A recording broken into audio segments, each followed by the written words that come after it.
Today we're talking about a bunch of Tesla news, including updates on the rear-wheel drive Model Y, the Plaid Model S, the Model S and X recall, Cybertruck timeline, and more, so let's get into it. Last week, Tesla had their Q4 2020 earnings call. We got information like the fact that Tesla was once again profitable, with 6 quarters in a row being profitable. It's a big accomplishment for Tesla, and things are looking great for them to deliver a lot more cars this year. Tesla has their 4 main cars, the Model 3, Model Y, Model S, and Model X. The Model 3 and Y could be seeing some small updates soon, but overall the Model S and X got their biggest changes, with absolutely the largest refresh we've seen to those cars finally coming. For the most part, this refresh only affects the interior, but overall it seems to be very popular and a great move for Tesla to update those cars. If you want to see a full video breaking down all the new hidden features of the updated Model S and X, you can click up here or in the description below. But Tesla's focus continues to be on their more affordable cars, and hopefully making even more affordable ones in the future. To do so, they are continuing to ramp up production of the Model Y, which is expected to be even more popular than the Model 3. As we speak, they are currently constructing new factories in Texas as well as Berlin, and they are making progress very quickly. Last month, Elon posted a video of the progress at Giga Berlin with snow falling, and here's what it looked like. At that time, he said, quote, "Because of the large footprint, it may seem flat, but actually ranges up to 5 stories tall." Overall, we can see that this factory is really coming together, and the speed is pretty insane considering they broke ground in June of 2020. That was impressive, and then just this week, Elon gave us another video update showing the most recent progress at Giga Berlin. We can see things continuing to go well, and Elon added, quote, "It will be filled with graffiti art." This seems to be something that Elon is really trying to push in their new factories, that they won't just be normal, boring factories. They will be new, incredibly advanced, and include exciting things for people like graffiti art, or the insane plan for the Giga Texas factory, which looks like this. Their new Giga Berlin factory is incredibly important for their future, and here's what they said about that on their last earnings call. Quote, "Local production and deliveries remain a key part of our growth strategy. While our total market share in Europe increased in 2020, Gigafactory Berlin should enable a significant increase in local deliveries, similar to what we saw after constructing Gigafactory Shanghai. Build-out of our Berlin factory continues as planned, and we have already started to move machinery into the building." For now, they are exclusively planning a Model Y line at that factory, likely since hatchbacks are very popular in Europe. But I imagine that long-term, they will at least build the Model 3 there as well. Another insight we got from the earnings call last week was some more information about the Cybertruck design and timeline. Elon essentially confirmed that it will be delayed and not arriving until 2022. For the design and production, Elon said that the engineering and design is nearly finished, so there is no more iterating to do at the design center. Tesla will be moving forward with the single-piece rear casting that they have introduced for the Model Y. It's the largest casting machine ever made, and it's a 6,000-ton press for the Model Y. In the Cybertruck, Elon said, quote, "We're actually going to be using even bigger Tesla machines for the rear body of Cybertruck because we've got, obviously, it's a bigger vehicle, and you've got a long truck bed. So we'll be using an 8,000-ton casting press for the rear body casting as opposed to 6,000-ton for Model Y." Regarding the timeline, he said, quote, "If we get lucky, we'll be able to do a few deliveries toward the end of this year. But I expect volume production to begin in 2022. That's what I've been expecting to be the case this whole time, but Elon seems to be confirming it here. The only thing to keep in mind lately is that Elon has sandbagged a few releases. The Model Y was 6 to 9 months early, and the Plaid Model S was originally announced for the end of 2021, and instead they introduced a lower range Plaid model with insane 0 to 60 specs that is coming in a month. However, these are iterations on cars they've already scaled, with iterations on battery cells that they have shipped for years. The Cybertruck is nothing like anything they have made before, and will most likely need their new 4680 cells to reach its promised ranges. There are a lot of new factors at play, as well as the fact that they will be building this truck at their currently under construction Gigafactory Texas. I would love to see Tesla deliver some Cybertrucks this year, but volume production next year still sounds pretty incredible. Next up today, it appears that Tesla has officially canceled the long-range rear-wheel drive Model Y. This is the Model Y variant that I actually initially pre-ordered. When Tesla announced the Model Y, they announced 4 versions of the car. However, by the time it released, they had discontinued the rear-wheel drive Model 3. They stopped pre-orders of the rear-wheel drive option for the Model Y on the website, but Elon gave us some tweet updates throughout the year saying that it would be coming.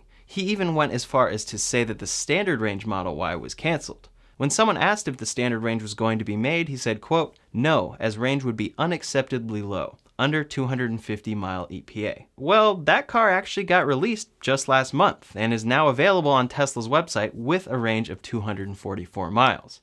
While I do agree that 244 miles is low for these cars, especially considering the fact that real-world range is lower than EPA, apparently people want them and it allows Tesla to sell a cheaper model. Well, at that time, Elon also tweeted about the rear-wheel drive long-range Model Y, saying that they will offer a long-range, single-motor version that would likely come in at $45,000. This would have been the longest range version of that car, getting higher than the long-range all-wheel drive model's 326 mile EPA range, but apparently they changed their mind. We know that Elon's tweets aren't facts or press releases, but it is definitely unfortunate to see them reverse course here, especially considering that many people pre-ordered the long-range rear-wheel drive Model Y at the announcement event in March of 2019. Tesla took it off the website, never communicated what was going on with it, and then just canceled it. This is one of the biggest areas of improvement I see Tesla needing for the future: communication. I happen to get lucky that I changed my order to all-wheel drive and they actually produced that back in March of 2020, but many people held out for this model and it's just not coming. The silver lining is that according to Teslarati, Tesla is honoring the full self-driving pre-order price for customers who switch to a different variant. So if you pre-ordered a long-range rear-wheel drive Model Y with full self-driving, which at the time was $7,000, that $7,000 will be honored even when switching to an all-wheel drive or standard range Model Y. The current full self-driving price is $10,000, so it's kind of a $3,000 savings for dealing with this whole fiasco. Definitely unfortunate to say goodbye to the long-range rear-wheel drive Model Y, but I think most people saw it coming. Hopefully Tesla can communicate better for pre-order holders in the future. Moving on to the Plaid Model S. Tesla announced this car at their Battery Day event and recently updated us about the new, cheaper variant.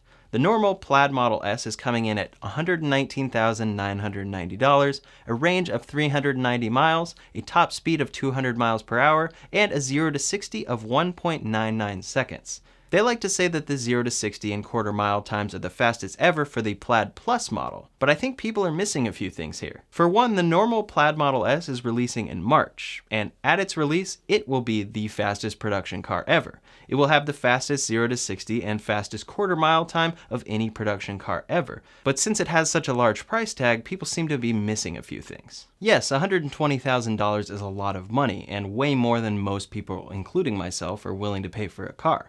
But if we look at other cars that come even close to the specs that this Plaid Model S will have, the price difference is insane. A good example is the Bugatti Chiron. This is an insane sports car with a starting price of $2.9 million. For that model, you're getting a 0 to 60 of 2.4 seconds and a quarter mile of 9.4 seconds. Both slower than this Plaid Model S. I hate to use Wikipedia as a source, but scrolling through the best 0 to 60 times by any car, we can see that the new Plaid Model S beats this entire list of incredibly expensive, exotic sports cars, including the Porsche 918, which comes close to $1 million as the starting price. I feel like people are missing this. The Model S Plaid is at least 1/10 the cost of any car with specs even close, and it beats them all. It's absolutely insane and sets the stage for the future Model S Plaid and Roadster. These specs are fairly similar to what Tesla announced originally with the Roadster, so we could be in for a surprise when the Roadster finally comes to be. Now, the Roadster was initially announced for production in 2020. Per usual, Tesla took pre-orders and hasn't given any actual updates, but Elon tweeted an update this week. When asked what happened to the Roadster, he said, quote, "Finishing engineering this year, production starts next year. Aiming to have release candidate design drivable late summer. Tri-motor system and advanced battery work were important precursors." Obviously, the Roadster is a very niche and very expensive vehicle and not Tesla's top priority whatsoever, but it's still unfortunate to see them at least 2 years late to what they originally announced for the release date. Elon has hinted at some crazy SpaceX packages and such for the Roadster though, so the wait may prove worth it. A couple weeks ago, I talked about the NHTSA asking for a recall of the Tesla Model S and X.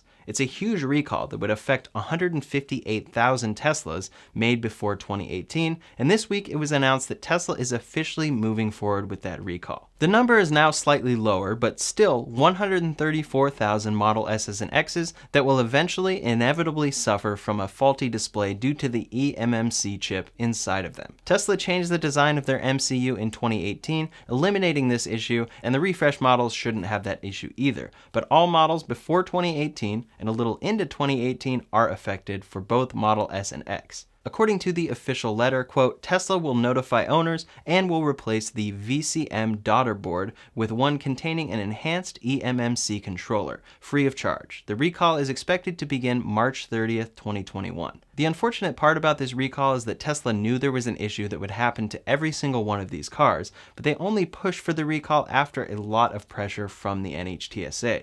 I'm happy to see Tesla make it right, but I wish they would have done it sooner or with more proactive motivation to take care of their customers buying their expensive flagship vehicles. It seems like the replacement will simply be that VMC daughter board, so the cost will add up, but shouldn't affect Tesla much in the long run. Regarding potential repairs to Teslas, one of the frequent faults of Teslas is the 12-volt battery system. Even though Teslas are powered by a giant battery, they're still designed similar to most cars with a 12-volt battery system powering the lights, media unit, window, and more.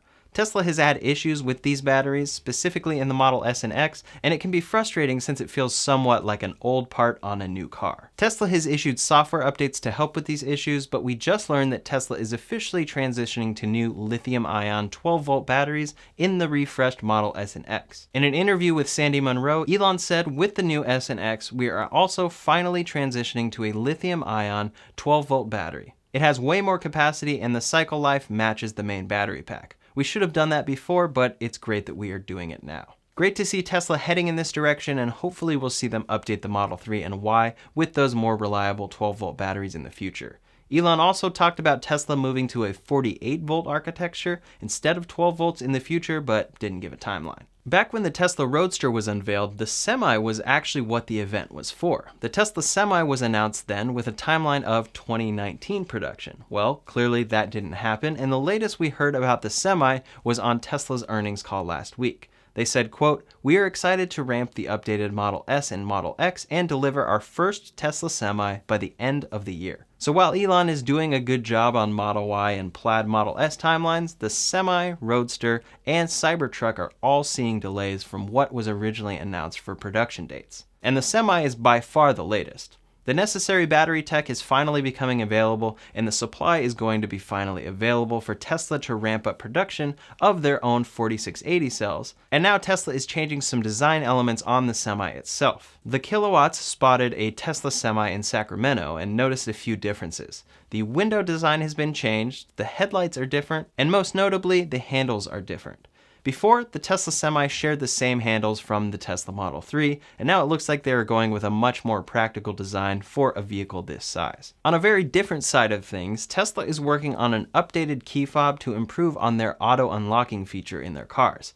I talked about how Tesla is adding the phone as key feature and auto unlock using your phone to the updated Model S and X, but it appears that Tesla is also working on a new technology for their keys called ultra wideband, or UWB. Tesla submitted 6 new products for the FCC, and they included a security controller, fascia endpoint, B-pillar endpoint, and key fob. Clearly, these are filings for both ends of this technology, with the receiver being built into the B-pillar of their vehicles as well as the front fascia, similar to how the NFC receiver right now is placed on the B-pillar. The official filing gives away a lot of information, including the operational description from Tesla, which details the way that this improves on the current key fob technology they use. The main advantage is that it would be immune to relay attacks, which can happen when someone uses a device to boost your key fob signal, unlock your car, and break in or steal it. It has happened to Teslas in the past, and Tesla added new security features to combat this, but it looks like UWB will enable even more reliable security for it. First, this technology would be put inside Tesla's updated future key fobs, but it could also be used for Tesla's phone as key features since many phone manufacturers, including Apple and Samsung, are planning to use UWB in their future phones. This isn't a guarantee, but an FCC filing is usually a good sign that a feature is more than just a test. All in all, customers probably won't notice a huge difference, besides a more reliable and secure key fob and phone key in future Teslas. Last up to date, Tesla has announced that in-house collision repair is here. In the past, getting your Tesla repaired at a service center would take far too long, and now Tesla has officially added in-house collision repair to their service centers. The list of repairs includes suspension and axle damage, front and rear bumpers, hoods, liftgate and side mirror caps, along the doors, wheels, and all glass repair. The goal is that by bringing the repair in-house, they're not farming it out to other body shops, and repair times could be much shorter. We'll see how that goes, but we know that Tesla is continuing to expand service and will need to continue growing their service for a while in order to keep up with the growing number of cars they are selling. Elon tweeted this week that he was leaving Twitter for a while, so we may have a little less Tesla clues and hints than normal from Elon, but I'll be sure to keep you posted on everything Tesla, so in the meantime, make sure to subscribe to this channel, make sure to like this video if you appreciated it. You can also follow me on Twitter and Instagram, and now TikTok @RyanShawTech. Thanks so much for watching, and I'll see you on the next one.